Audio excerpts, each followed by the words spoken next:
ng panahon sa aklat ng kronika matatagpuan isang haring ng Huda, may takot sa puso gaya ng sinuman.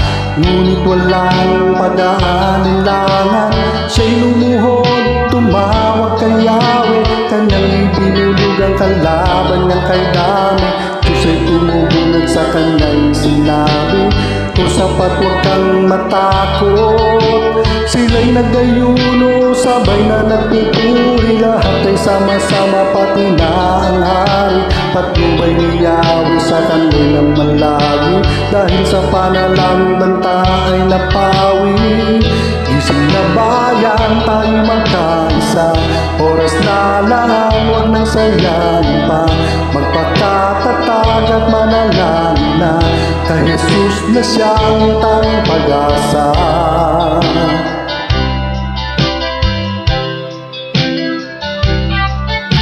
Banta sa ating bayan, ating nalalaman, kahit ang iba'y nagbubulag-bulagan, di mo may tatatwa ang katotohanan.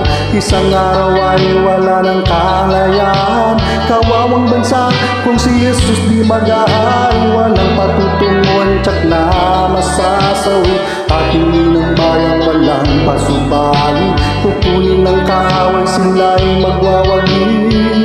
Gising na bayan, tayo magkaisa, oras na lang, huwag nang sayangin pa. Magpakatatag at manalangin na, kay Jesus na siyang tanging pag-asa.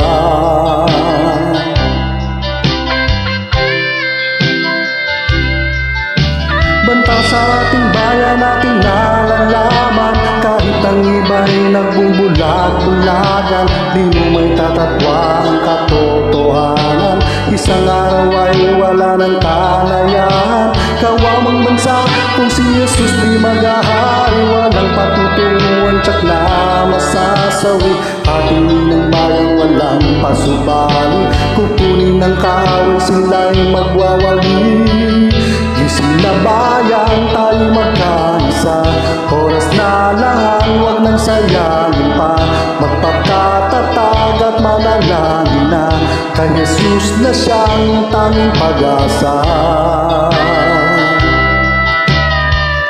Gising na bayan, tayo magkaisa, oras na lang, huwag nang sayangin pa. Magpakatatag at manalangin na, kay Jesus na siyang tanging pag-asa.